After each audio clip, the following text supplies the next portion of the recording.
Hello, strangers, and Happy New Year. By the time this video drops, it will be 2021. Great, right? I'm Albert Strange, and this is my second video on the music from the Netflix series Cobra Kai. When I started this, the season 3 wasn't going to premiere until January 8th, but now it will premiere on January 1st. So by the time this video drops, again, the new season of Cobra Kai will be available for all of us to enjoy on Netflix. On this installment, though, I'm still in season 1. This is the second video I've done in the Cobra Kai series, and it will be looking at a few of the songs from episodes 3, 4, and 5 of season 1. So let's get right to it. Again, I'm not gonna look at every single song. Just a few of the hit songs that they use, some of the more popular songs, and generally songs that are not written for the show, songs that were well known before the series. So in episode 3, I had thought that there were two songs worth examining. Both of them are by Ratt of all bands, so we're really getting that '80s vibe, '80s hair band. The first song is called "Lay It Down." I was not familiar with the song before. I'd heard of Ratt, but I really only know one of their songs, and we'll get to that one. But this song, "Lay It Down," it's at the very beginning of the episode when Miguel is training in his room, and his grandma thinks he's jerking off while he's really just in there, punching and breathing really hard. Um, the song itself it's a song about sex. What else do hair bands sing about, right? I have the lyrics here. Some of the lyrics I wanna just throw out there. I know you don't really know me. I know you don't really care to see me. I'm into total affection, not being scared if you never please me. You know you really want to lay it down right now, and how. I know you really want to lay it down right now. Under the sheets you will find me. I know that nothing's for free. You take what's good for your pleasing. I'll take what's good for this crazy evening.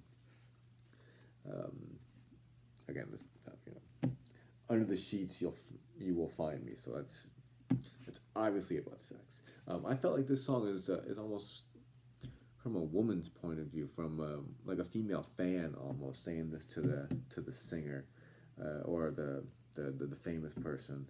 Um, it's I know you don't really know me.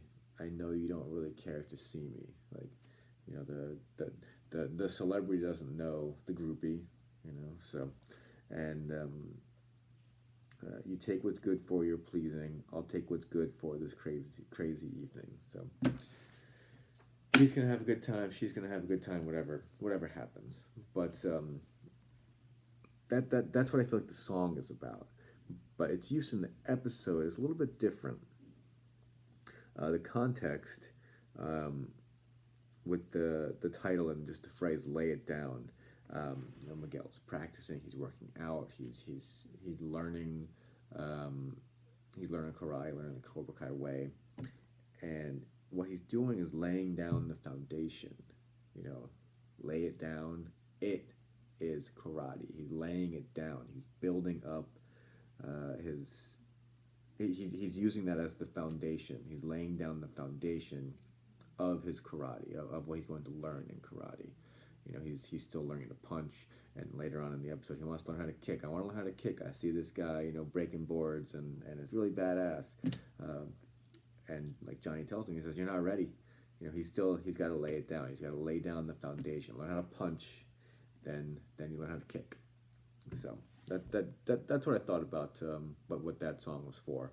The next song is also a Ratt song.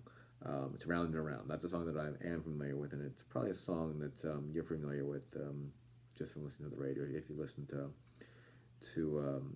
classic rock, not that '80s hair bands are classic rock, but they play them on classic rock stations now. Unfortunately, they only play like a 2-second clip of the "Round and Round" on Miguel's ringtone, and that tells Johnny that. Oh, you've been listening to my music. You've been listening to the '80s stuff, and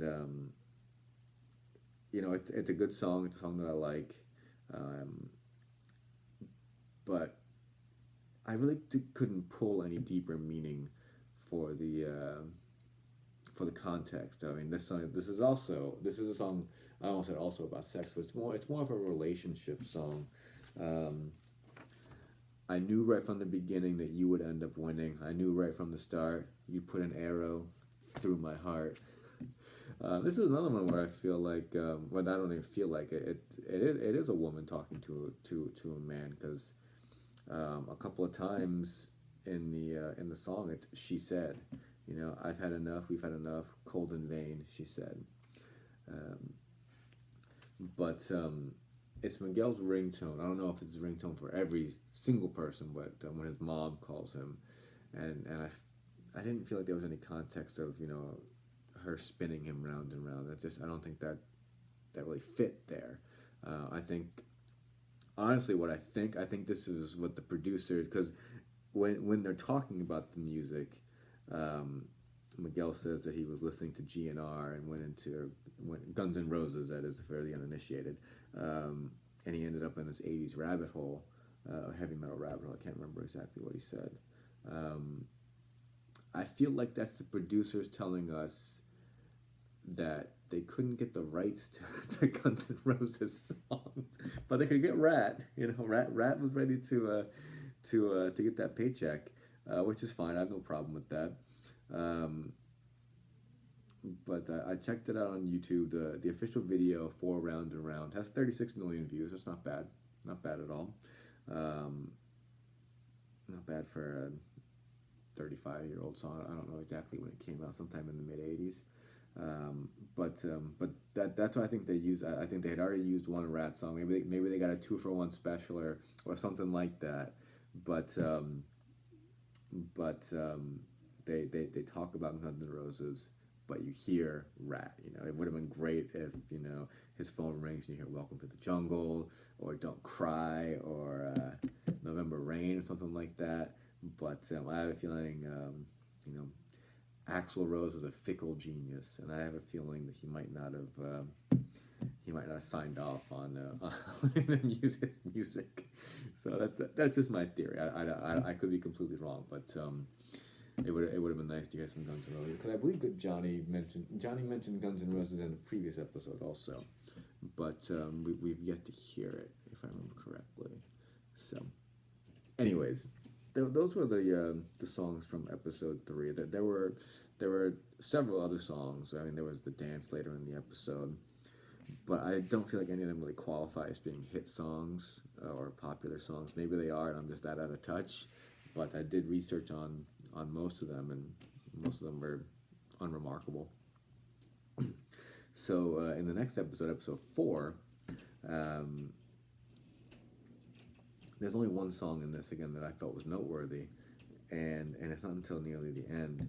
It's a Bruno Mars song. It's called "Perm." I was not familiar with this song prior to this. I've heard of Bruno Mars, but I didn't know this song.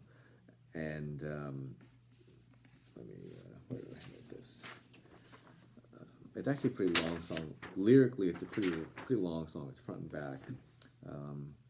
But a few lines that I felt were appropriate for where they fit into the episode were: "Throw some perm on your attitude, girl. You gotta relax. Let me show you what you gotta do. You gotta lay it back." So it's at the end of the episode. Daniel's driving in his car. He's just feeling great. He started to turn around some of the problems he was having. He earlier in the episode, he had a confrontation with Tom Cole, who's a real jerk, and he kicked that boba out of his hand, which was great. Those drinks are just very pretentious. So good. Oh, you want a boba? We can get him a boba. Somebody get him a boba. No. It was great when he kicked that and it splashed all over all over the car. And again, that guy Tom Cole's a real jerk.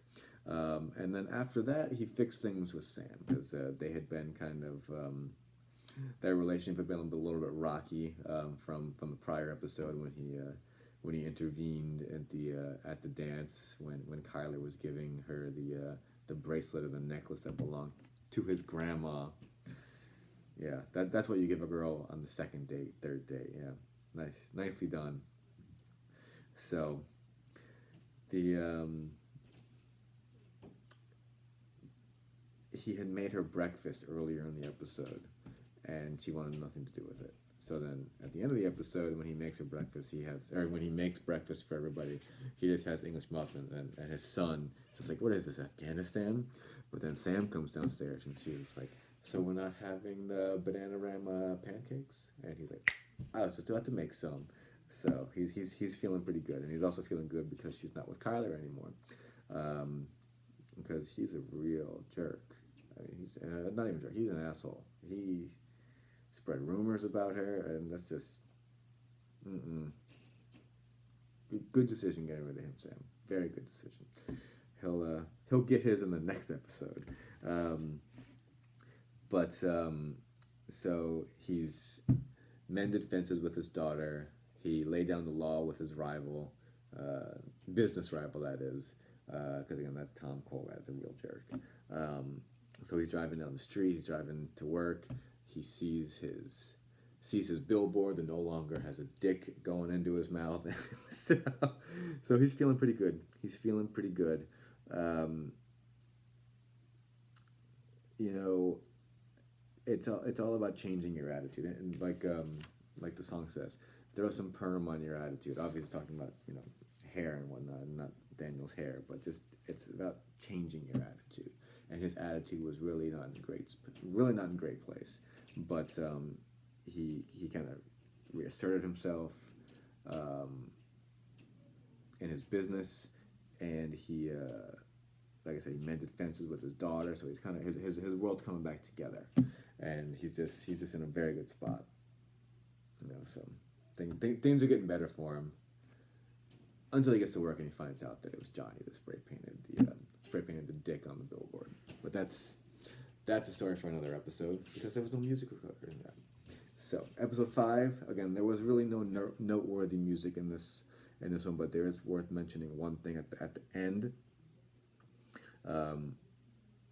They play the song from the original movie, not "You're the Best," unfortunately. I don't think they've even had that one yet.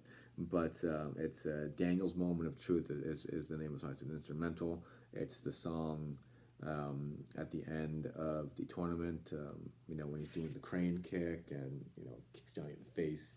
And they had played it at the very beginning of the series when they go over what happened at the end of Karate Kid, when they revisit that before the show even starts, at the very beginning, and then Johnny falls on his face and everything like that. They play the song. This is the first time that they've played that song. At least I think it was. This is the first time that they played it in for current Daniel, when he's the episode's called Counterbalance, and he's looking for balance. The balance, the understanding that he got from Mr. Miyagi, and he had visited Mr. Miyagi's grave, which is really one of the best scenes in the first season, just where he goes and just he's still seeking counsel from this mentor, from this father figure of his, who's been dead for years. I mean, in real life, Pat Morita died in like 2005 or something. On the show, I think it was 2014 when they had his death, before the show started, and he gets the light bulb and like, I need to reopen my dojo, not Miyagi-Do, that'll come later, but he gets the idea to get back into karate, and I feel like the kick that he did rather in the previous episode, when he kicks the tea out of Tom Cole's hand, that's kind of a bit of a foreshadowing of him going back to karate, which we all knew was going to happen in any event.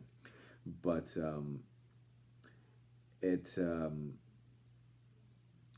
when that song starts, when he cleans out the dojo, sets everything back up, and he starts doing his kata and the other techniques that Mr. Miyagi had taught him, the music starts playing, the Daniel's Moment of Truth, and and that's really what it is. Like this is a very important moment for him as a character, as a person, but for the character. This is him, just going back to a simpler time, simplifying his life, just getting, you know, all this foolishness that's going on, just getting past all that. He needs to get back to what he knows, to what he understands, and that's Mr. Miyagi's karate.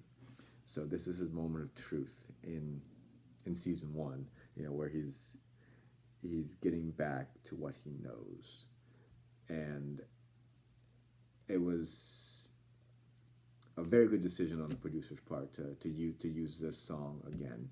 Um, when you can almost just visualize it isn't the right word, but as the song is going to the crescendo, and you can almost hear Kreese saying "finish him" like he does in the movie.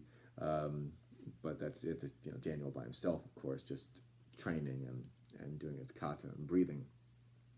But I just thought that was a very, very good decision on the part of the producers to use that song there, despite the fact there weren't many other songs. There were no other songs that I felt were noteworthy in this episode. So, but again, maybe I'm completely out of touch and I missed some really hit songs. But I do the research. I don't know any other songs. So, if I miss one, please leave it in the comments. But that's what I have for you today, strangers. Do all the YouTube things I'm always asking: like, share, subscribe. I'll have the next one of these should be ready in a couple of days. Let's see, there's 5 more episodes in season 1, so I'll probably get 2 more videos for season 1, and then I'll get on to season 2, and by that point season 3 will be long released, and I can do the music from those episodes as well. Hopefully they keep up the good work and pick some great songs. But again, like I said, like, share, subscribe, all these 2 things I'm always asking.